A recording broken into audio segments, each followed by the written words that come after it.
नमस्कार, बहुत बहुत स्वागत है आपका हमारे चैनल डिबेट फॉर फ्यूचर। जैसा कि आप देख पा रहे हैं आज हमारे साथ बहुत सारे युवा साथी जुड़ चुके हैं, तो आइए जानते हैं 2024 चुनाव को लेकर इनके मन में क्या है, किस आइए जानते हैं जनता का राय। ये प्रॉपर भदोही जनपद की अगर बात करें तो आप धनतुलसी रोड देखिए, आप चले जाइए जंगीगंज से सीधे नॉन स्टॉप 28 किलोमीटर तय करिए, सीधे वो योजना माननीय राष्ट्रीय अध्यक्ष यादव की देन है कि जो चमचमाती हुई और शानदार सड़क जंगीगंज से आपको धनतुलसी तक जोड़ने का, सीतामढ़ी को जोड़ेगी, जो कि हमारा धार्मिक स्थल है, उसको जोड़ने का काम करके यहाँ के तमाम धार्मिक लोगों को राहत पहुँचाने का काम किया है।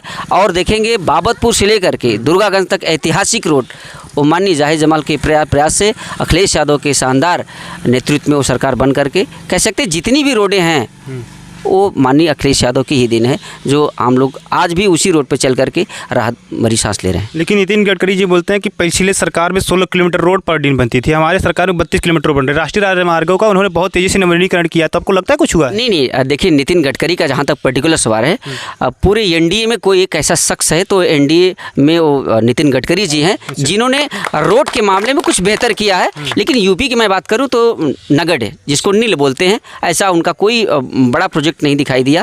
फिलहाल कुछ बेहतर अगर किसी ने काम किया है एनडीए गवर्नमेंट में तो निश्चित रूप से नितिन गडकरी साहब हैं। इस बात को पर्टिकुलर मैं उनको बधाई देना चाहूँगा। लेकिन अगर मान लीजिए अगर नितिन गडकरी को प्रधानमंत्री का चेहरा रख दे तो आप जाना चाहेंगे? नहीं, बेशक भारतीय जनता पार्टी के नेतृत्व को यहाँ की उत्तर प्रदेश की जो हमारे दलित, पिछड़े, अक़लियत और शोषित वंचित समाज के लोग हैं, निश्चित रूप से जो छलावा पिछले 10 सालों से झेला है, उसको देखते हुए कतई एनडीए के नेतृत्व में सरकार बनाना नहीं चाहेगी। वो सिर्फ और सिर्फ इंडिया की मजबूत सरकार देखना चाहती है और आम लोगों के चेहरे पर खुशहाली देखना चाहती है। लेकिन अगर जैसे कि मोदी जी बोलते हैं कि यहाँ एक घर में अगर एक मालिक हो तो घर चल ही नहीं पा रहा है, जहाँ 26 मालिक हो कैसे घर चलेगा? अरे बेशक हमारे इंडिया के तमाम शीर्ष नेता आपस में 3 राउंड की मीटिंग हो चुकी है, काफ़ी पॉजिटिव मीटिंग साबित हुई है। अगली जो मीटिंग होगी राष्ट्रीय अध्यक्ष के नेतृत्व में लखनऊ होगी, वो भी बहुत पॉजिटिव होगी। अब यहाँ पर सीट शेयरिंग की बात चल रही है, उसको भी अगले मीटिंग तक क्लियर कर लिया जाएगा और इंडिया अपने आप को साबित करेगी, इंडिया जीतेगा और जरूर जीतेगा। आप मुझे ये बताइए कि अगर इंडिया मान लीजिए जब जीतता है तो उसमें मुख्यतः रूप से प्रधानमंत्री का चेहरा भी डिसाइड भी नहीं हुआ है, तो आपको लगता है कौन बनेगा प्रधानमंत्री? प्रधानमंत्री के तमाम चेहरे हैं, अब जो जीतेंगे उसके बाद हम लोग चेहरा, तमाम इसके पूर्ववर्ती सरकारें बनी है, गठबंधन की सरकारों में चुनाव जीतने के बाद जो है कि चेहरा सामने आया है, तो इस बार भी वही होगा जो उसका उत्तराधिकारी होगा, जो मूल रूप से तैयार होगा, जिसको हमारे जो गठबंधन के सहमति जताएंगे वह प्रधानमंत्री का चेहरा होगा। लेकिन योगी जी और मोदी जी बोलते हैं कि अखिलेश मतलब ये जो सारे गठबंधन कर रहे हैं सब लोग, ये सारे चोर एक हो रहे हैं, तो आपको लगता है कि इसमें कुछ? नहीं, ठीक है, जब सारे चोर एक हो रहे हैं, जो ये इंडिया गठबंधन बना उसके जस्ट बाद दिल्ली में कितने चोर एकत्रित हुए थे, ये भी तो आप बताइए मुझे। 38 आप तो ये बता सकते हैं ना। 38 पार्टियां एक हुई थी भैया, वो लोग चोर नहीं है, वो लोग तो भी चोर हैं। हमारे भदोही जिला में अच्छा काम करते हैं बोलते हैं सांसद जी, तो वो जो जिला अध्यक्ष थे हटा दिए गए, काम करते हैं, कुछ काम नहीं करते। नहीं तो 3 साल का तो उनका कार्यकाल होता है। यही कहना चाहूँगा पांडे सर, अगर भारतीय जनता पार्टी में अपने काम को लेकर इतना बड़ा कॉन्फिडेंस है तो जितने भी निर्वाचित उनके भारतीय जनता पार्टी के बैनर तले इस बार चुने हुए हैं, उन्हीं के ऊपर दांव लगा के देख ले, अभी तय हो जाएगा कि क्या हश्र होता है। अच्छा, आप मुझे ये बताइए, भदोही से आप सांसदीय के रूप में लोकल चेहरा देखना चाहते हैं या फिर किसी बाहरी को? लोकल।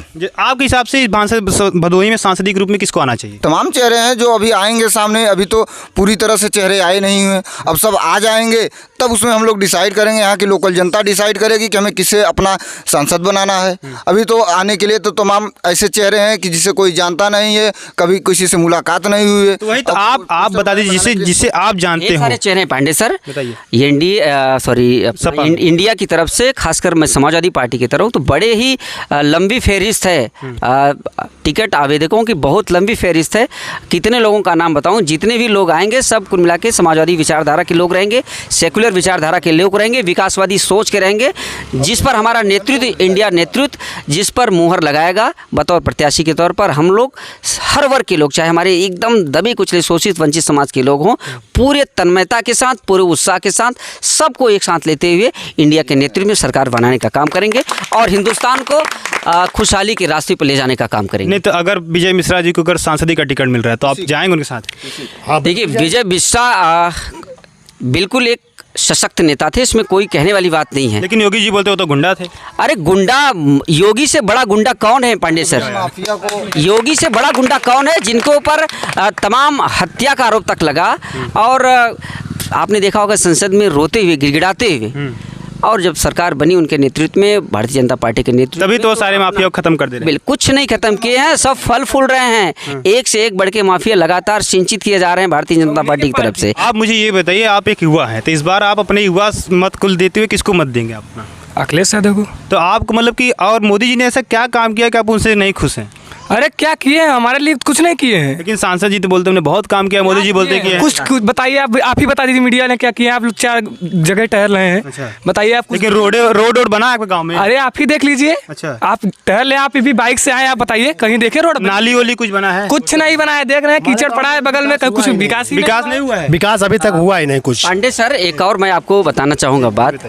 अभी एक हफ्ते पहले, अमूमन मैक्सिमम एक हफ्ते हुआ होगा, 35 लाख की भीषण डकैती कह सकते हैं, एकदम खुलेआम, एकदम आम पब्लिक के सामने। केंद्र सरकार की कैबिनेट मंत्री अनुप्रिया पटेल, जो कि कैबिनेट मंत्री हैं, उन्हीं के संसदीय क्षेत्र में तमंचा के दम पर, पिस्टल की नोक पर सरेआम कैश बैंक को लूट करके 35 लाख को, और उसके जो चौकीदार थे संजय सिंह को बिल्कुल हत्या करके एकदम दिन दहाड़े बेखौफ। लेकिन प्रशासन ने उनको पकड़ तो लिया है? अभी नहीं, अभी सस्पेंस चल रहा है और अभी इसकी पुष्टि नहीं हो पाई है। लेकिन ये रहा जंगल राज। अच्छा। इसका बेहतरीन नज़ीर क्या हो सकता है, इससे बेहतरीन नज़ीर? मतलब आपके हिसाब से कि सुरक्षा व्यवस्था टाइट नहीं है? पूरी तरह से जंगल राज है। अभी तक तो एनडीए के लोग कहते थे कि बिहार में ही जंगल राज है, लेकिन इस समय पिछले 5 सालों से तो बिल्कुल जंगल राज ही दिखाई दे रहा है। अपराधी खुलेआम बेखौफ टहल रहे हैं और हमारी बहनें सुरक्षित नहीं हैं। यही बीजेपी के लोग कहा करते थे कि बीजेपी सरकार बनाइए, बहनें 12 बजे तक मार्केट कर सकेंगी, 2 बजे रात भोर में जा सकती हैं।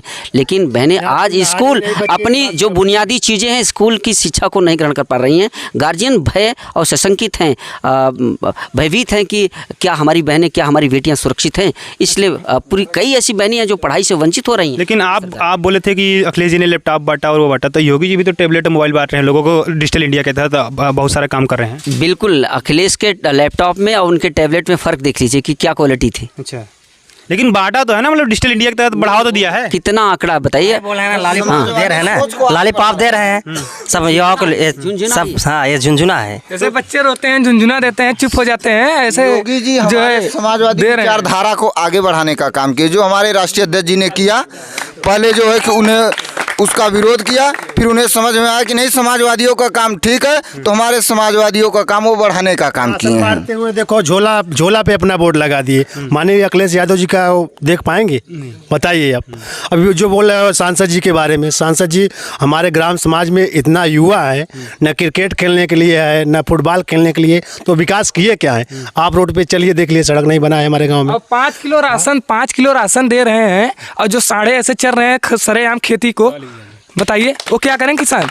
अब गौशाला बनाए, चलिए मैं आपको गौशाला में ले चलता हूँ। अगर गाय भी सुरक्षित हो, बताइए, गौ माता पूछते हैं मोदी जी, कहते हैं गौ हमारी माता है, अब माता ऐसे सरेआम मर रही हैं। बताइए। लेकिन किसान सम्मान निधि योजना भी तो दे रहे हैं 2000 रुपये किसानों को। अरे दे रहे हैं, उसमें किसका खर्चा चलेगा बताइए?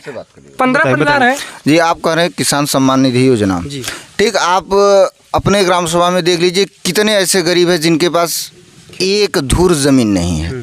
तो आप बताइए, गरीबों को इसका लाभ मिल रहा है कि किसे मिल रहा है? जिनके पास खेत नहीं, उनका तो साढ़ भी नहीं खेत चल रहा होगा। हाँ, नहीं, बात साढ़ की और ये अनाज की नहीं। आप जो किसान सम्मान निधि की बात कर रहे हैं, तो बताइए 2000 रुपये में वो फसल को तैयार कर लेंगे? हाँ, नहीं हो रहा है। मतलब आप बताइए कैसे होगा? तो धनराशि बढ़ा दी जाए। धनराशि बढ़ाने का कोई मतलब नहीं है। आप पहली बात, ये जो फ्री की रेवड़ी बांट रहे हैं, अनाज अनाज अनाज, अगर दूसरे पार्टी के लोग अगर कहीं फ्री बिजली देने का काम करेंगे, फ्री शिक्षा देने का काम करें, तो आप उसे मुफ्त की रेवड़ी बोलते हैं। तो आप ये अनाज से हमारे युवा वर्ग के लोगों को, हमारे पिछड़े समाज को और पिछड़ा बनाने का काम कर रहे हैं, आलसी बनाने का काम कर रहे हैं। तो हम आपसे प्रधानमंत्री जी निवेदन करते हैं हाथ जोड़ के कि आप ये फ्री का अनाज देना बंद करिए, हमारे युवाओं के लिए रोजगार दीजिए, हमारे बहनों के लिए जो है कि जो सशक्तिकरण, आपने कहा महिला सशक्तिकरण, तो उनके जो है कि सुविधा, हर सुविधा मुहैया कराइए। जो विद्यालय, आप हमारे आजकल की बहनें हैं 10 किलोमीटर 12 किलोमीटर दूर उन्हें पढ़ने के लिए जाना होता है, और ये जो आपके अपराधी, गुंडा माफिया, बलात्कारी जो खुलेआम घूम रहे हैं, कृपया इन्हें बंद कराइए। और जगह जगह 2-4 किलोमीटर पर उनके लिए अगर हो सके, उपलब्ध हो सके, तो विद्यालय की उचित व्यवस्था करें ताकि हमारे माता बहनें सुरक्षित रहें। नहीं तो आप मुझे ये बताइए, ये मोदी जी ने तो मतलब कि बिजली फ्री दिया है, लोगों को कनेक्शन फ्री दिया है, हर घर को वो मतलब उज्जवल किया है, तो आपको नहीं लगता अच्छा काम किया है? कौन बोलता है? अरे बिजली बिल जाके तो देखिए कितना बिल आ रहा है, कमर जितना लोग चलाएंगे उतना तो आएगा ही। बिल्कुल नहीं। आप चले आ रहा है ऐसे हाँ, इस तरह से बिल आ रहा है कि मजबूर हो जा रहे हैं कि भैया इससे अच्छा तो हम लालटेन और दिया तले रहेंगे। हाँ, बेखौफ बिजली बिल आ रहा है। जिनको कमर्शियल नहीं होना चाहिए उनको कमर्शियल उनको लागू करके उनकी कमर तोड़ दे रहे हैं। मैं भुक्तभोगी हूँ। मतलब आप ये कहना चाहते हैं कि इस सरकार में जो है गरीब तबके के लोग बहुत पसंद हैं। जमाने में 24 घंटा लाइन रहती थी। ये देखिए अभी अरे जी देख लीजिए, लाइट है, आप देख लीजिए सामने लाइट नहीं आती। क्या है, हर जगह लाइट जरूरी है। आजकल के आपको जानकारी है, खुद ही आप समझिए, मीडिया वाले से हैं भाई साहब, आप तो खुद ही देख रहे हैं। लाइट देखो अनिवार्य है। अभी बच्चे के लिए पढ़ाई लिखाई हर एक मौके पे लाइट रहना चाहिए ना। हम लोग उनसे बीजेपी से संतुष्ट नहीं है। माननीय राष्ट्रीय अध्यक्ष जी का सरकार बनेगी, हम लोग उसके बारे में बहुत प्रयास कर रहे हैं। पांडे जी स्वास्थ्य की बात करेंगे तो यही अपना स्थानीय महाराजा चेत सिंह जिला अस्पताल है, जाके देख लीजिए। वहाँ पे हज़ारों हज़ार की तादाद में रोज़ पेशेंट आते हैं, पूरे जनपद के कोने कोने से आते हैं। लेकिन स्थिति है, आलम यह है कि वहाँ के डॉक्टर्स पर्ची पर बाहरी दवाओं को एडवाइस करते हैं, जो कि हमारे गरीब तबके के लोग प्राइवेट दवा करने में पूरी तरह से अक्षम हैं। इसलिए उनकी कमर तोड़ने का, इनडायरेक्ट रूप से कैसे तो उनकी कमर तोड़ने का काम किया जा रहा है। इसलिए इस बेनकाब और निरंकुश सरकार को 2024 के चुनाव में यहीं के लोग, हमारे दलित समाज के लोगों ने इस बार अंगड़ाई ले लिया है कि इस दंभकारी और विघटनकारी सरकार को हम लोग उखाड़ फेंकने का काम। ये नहीं, आप मुझे ये बताइए, आयुष्मान कार्ड योजना के तहत तमाम गरीबों को आयुष्मान कार्ड दिया, 5 लाख बीमा तक का दिया, तो आपको नहीं लगता कि ये अच्छा काम कर रहे हैं? बिल्कुल नहीं भाई, एक बता दिया ना, केवल चुनावी झुंझुना है, सिर्फ चुनावी झुंझुना है। सिर्फ स्वास्थ्य की मैं बात करूं तो आप बता दिए, जितने भी हॉस्पिटल हैं पंजीकृत भारतीय सरकार या फिर स्टेट गवर्नमेंट की तरफ से जो भी संचालित हॉस्पिटल हैं, सब हॉस्पिटल में आप जाके देख लीजिए, एकदम कह सकते हैं कि जर से बद से बदतर स्थिति हो रही है। बिल्कुल वहाँ से पेशेंट जा रहे हैं और आंसुओं के साथ लौट रहे हैं, प्राइवेट हॉस्पिटलों का सहारा ले रहे हैं। और स्थिति यह है कि पूरी तरह से सिर्फ अपनी बुनियादी चीज़ों को पूरा करने में पूरी लाइफ गुजर जा रही है। जैसा कि आप सबने देखा, यहाँ की युवाओं और यहाँ की जनता का मन बदल चुका है। इस बार 2024 के चुनाव में बड़ा ही बदलाव होने वाला है और बड़े ही कांटे की टक्कर होगी इस बार, और लोगों का मन बदल चुका है। इस बार वो अपने नेता को बदलेंगे, अपने प्रधानमंत्री को बदलेंगे। वीडियो जुड़े रहने के आप सबका धन्यवाद।